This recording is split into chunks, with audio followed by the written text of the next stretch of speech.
Hello everyone, welcome back to my channel Stree dream. कैसे हैं आप सभी? उम्मीद करती हूँ आप सभी बहुत ही अच्छे होंगे, स्वस्थ होंगे, खुश होंगे एंड अपनी अपनी लाइफ में बहुत ही पॉजिटिविटी के साथ आगे बढ़ रहे होंगे।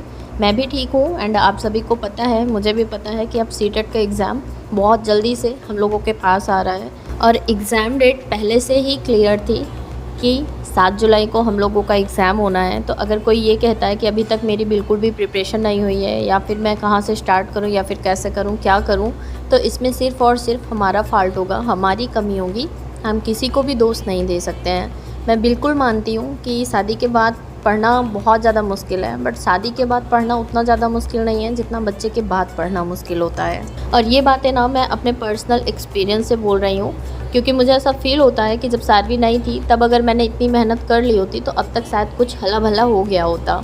और अब इतनी मेहनत करी तो ऐसा नहीं है कि अभी नहीं होगा, अब भी होगा, पर थोड़ा सा टाइम लगेगा, क्योंकि जो चीज़ें पहले एकदम फ्री होके की जा सकती थी वो चीज़ें अब पॉसिबल नहीं हैं, क्योंकि बच्चे को नहीं छोड़ा जा सकता है। बच्चा हमारा फर्स्ट प्रायोरिटी है, तो हमें चीज़ों को धीरे धीरे लेकर चलना पड़ता है, थोड़ा टाइम टेकन होता है। इसलिए स्टार्टिंग से ही हमें टाइम देना चाहिए था, तब जाकर थोड़ा थोड़ा हम कवर करते, तब एग्ज़ाम तक सारा सिलेबस हमारा कवर हो जाता। फ़िलहाल अभी भी बहुत ज़्यादा लेट नहीं हुआ है, अभी भी कम से कम 40 दिन का टाइम तो है ही ईज़िली।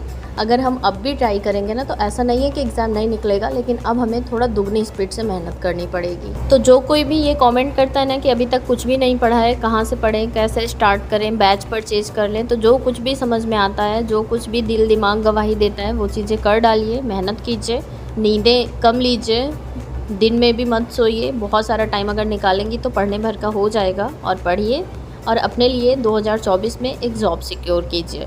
फ़िलहाल चलिए इन्हीं कुछ बातों के साथ आज के ब्लॉग की स्टार्टिंग करते हैं। आज मेरे दिन की शुरुआत हुई थी सुबह के लगभग 5:45 बजे के आसपास, और मैं आ गई थी यहाँ पर पढ़ाई करने के लिए।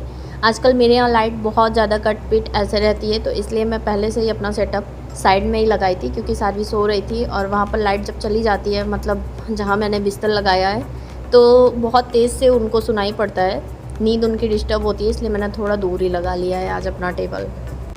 फ़िलहाल आज मैंने स्टार्टिंग की है एसएसटी सब्जेक्ट से, और मैं बहुत ज़्यादा हिस्ट्री ही पढ़ते रह जाती हूँ, इसलिए मैं अभी ज्योग्राफी पर थोड़ा फोकस कर रही हूँ। और जो मैंने 8 घंटे का शेड्यूल बनाया ना, फ़िलहाल अभी तो मेरा 8 घंटे एक भी दिन कंप्लीट नहीं हो पाया है, जिसमें मेरा या तो हिंदी छूटता है या फिर एसएसटी छूट जाता है। तो 2-3 दिन तो ऐसे ही चला। मैंने सीडीपी भी पढ़ा और इंग्लिश भी पढ़ा, हिंदी भी पढ़ा, पर एसएसटी के लिए थोड़ा कम मतलब टाइम मैनेज हो रहा है, इसलिए मैंने आज स्टार्टिंग एसएसटी से की है।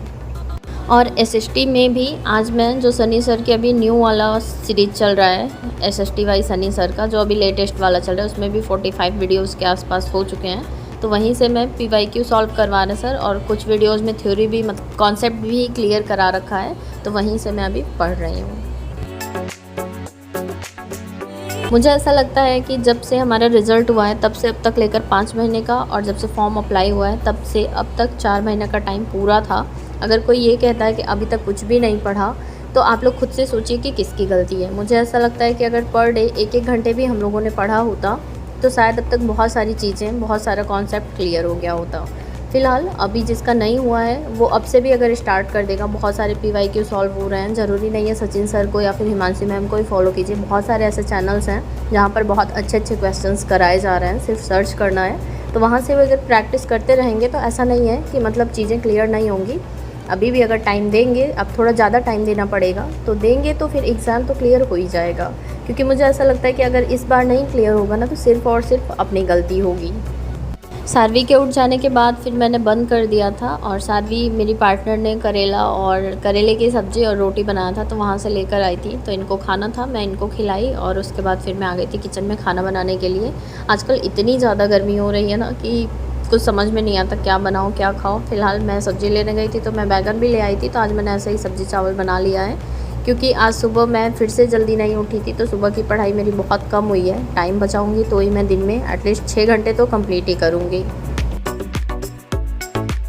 यूट्यूब पर आने से इतना ज़्यादा फ़ायदा हुआ है मुझे, पर्सनली इतना ज़्यादा फ़ायदा हुआ है ना कि मैं आप लोगों का जितना धन्यवाद करूं उतना कम है। फ़िलहाल कुछ लोग नेगेटिव तो हमारे आसपास भी होते हैं, तो कुछ लोग नेगेटिव यहाँ भी मिल जाते हैं, but most of the persons positive ही मिलते हैं। एंड यहाँ पर मुझसे 3 से 4 लोगों से कांटेक्ट भी हुआ जो लोग की मतलब इतनी अच्छी बातें करते हैं, शादी सबकी हो गई है, सब लोग पढ़ना चाहते हैं, एक लोग हैं जिनकी शादी नहीं हुई है, अदरवाइज़ सबकी शादी हो गई है, सबके बच्चे हैं, सब लोग अपनी लाइफ में स्ट्रगल कर रहे हैं। कल मेरी एक बात हुई थी, एक दीदी हैं उनसे, और उनसे बात करके मुझे इतना ज़्यादा अच्छा लगा। फ़िलहाल मेरी जिनसे भी बात हुई है सबसे बात करके मुझे बहुत ज़्यादा पॉजिटिव वाइब्स आती हैं, और शायद मैं यहाँ पर नहीं आई होती यूट्यूब पर तो आप लोगों से मेरी मुलाकात भी नहीं हुई होती, मतलब फ़ोन पे ही हुई है बट हुई तो ना।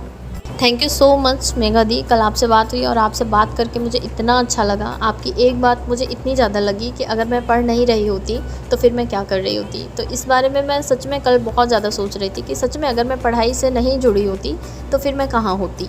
तो कुछ भी नहीं होता। मेरे हस्बैंड ऐसी जॉब करते हैं कि वो उधर पे ही रहते हैं एंड मैं अपने घर पर ऐसे रहती। ऐसे बहुत सारे लोग अपनी लाइफ बिताते होंगे, आज भी बिताते हैं, पहले के टाइम में ज़्यादा होता था, अभी तो कम होता है, पर आज भी हमारी सोसाइटी में ये सारी चीज़ें होती हैं। और कल मुझे मतलब इस चीज़ का एहसास हुआ कि सच में अगर मैं पढ़ नहीं रही होती तो फिर मैं क्या कर रही होती। और पढ़ने से जुड़ी थी, इसीलिए फिर मेरे दिमाग में ऐसा आया कि नहीं, मैं मतलब अपना चैनल बना सकती हूँ। उस घर में रहकर मैंने 4000 लोगों को अपने साथ जोड़ा, बहुत बड़ी बात है मेरे लिए। ये भी मेरी लाइफ के सबसे बड़े अचीवमेंट में से एक होगा कि उस घर में जब मैं रहती थी ना, मैं इतनी ज़्यादा नेगेटिव हो चुकी थी। पढ़ाई मैं हमेशा करती थी, मैं पढ़ाई से हमेशा जुड़ी हुई थी, भले ही मैं थोड़ा पढ़ती थी पर हमेशा पढ़ती थी। ऐसा कभी नहीं हुआ था कि मैंने एकदम से गिव अप कर दिया हो। कल दीदी ने बताया कि उनके साथ एक लोग और पढ़ रही थी जिनका बच्चा है, मतलब उनके 2 बच्चे हैं, एक बच्चा 10th क्लास में था और दूसरा बच्चा छोटा था, मैंने ध्यान से सुना कितने साल का था, बट सोचो इतने टाइम बीत जाने के बाद भी उनकी जॉब लग गई। तो कभी भी ना हार नहीं मानना चाहिए। आसान तो नहीं है हमारा सफ़र, बट नामुमकिन भी नहीं है। जब मैं वहाँ से स्टार्ट की थी अपने ससुराल से, तब मैं इतना ज़्यादा नेगेटिव रहती थी और मुझे समझ ही नहीं आता था कि मैं क्या करूं, कैसे सब कुछ सही करूं, कैसे पढूं, कैसे आगे बढ़ूं। पर मैंने एक दिन एक नई शुरुआत की और देखिए तब से लेकर आज मैं कहां तक आ गई। अगर मैं पढ़ाई से नहीं जुड़ी हुई होती तो मैं आप लोगों को क्या दिखाती, आप लोग क्या देखते मेरे बारे में। कल दीदी ने ये चीज़ें बोली तो मुझे सच में समझ में आया। आप लोग भी शायद मुझे नहीं देखना पसंद करते, और अगर मैं पढ़ाई से नहीं जुड़ी हुई होती तो आज मैं अपने घर से दूर यहाँ पढ़ने के लिए भी नहीं आई होती। तो लाइफ कब कहाँ से कैसा मोड़ ले लेगी ना, ये किसी को भी नहीं पता है। और रही बात पढ़ाई की, इतनी मुश्किलों के साथ हम लोग पढ़ाई कर रहे हैं ना, तो यही तो संघर्ष है ना हम लोगों का। अगर सब कुछ अच्छा ही रहता, सब कुछ हमारे अकॉर्डिंग होता, तो हमें ये सारी चीज़ें करने की ज़रूरत ही क्या थी। और अगर हम संघर्ष कर भी रहे हैं तो यही संघर्ष अगर हम ऑनेस्टी के साथ अच्छे से कर लेते हैं तो शायद हमारा पूरा जीवन चेंज हो जाएगा। तो जो लोग भी नेगेटिव कमेंट्स करते हैं ना कि टाइम नहीं मिलता है या फिर कैसे पढ़ें, क्या करें, तो देखिए अगर पढ़ना है ना तो यही हमारा संघर्ष है और यही हमें पूरे ईमानदारी के साथ करना है। और सच बता रही हूँ, जितना अभी अच्छा लग रहा है ना, जब हमारी जॉब हो जाएगी ना तब शायद इतना मज़ा नहीं आएगा।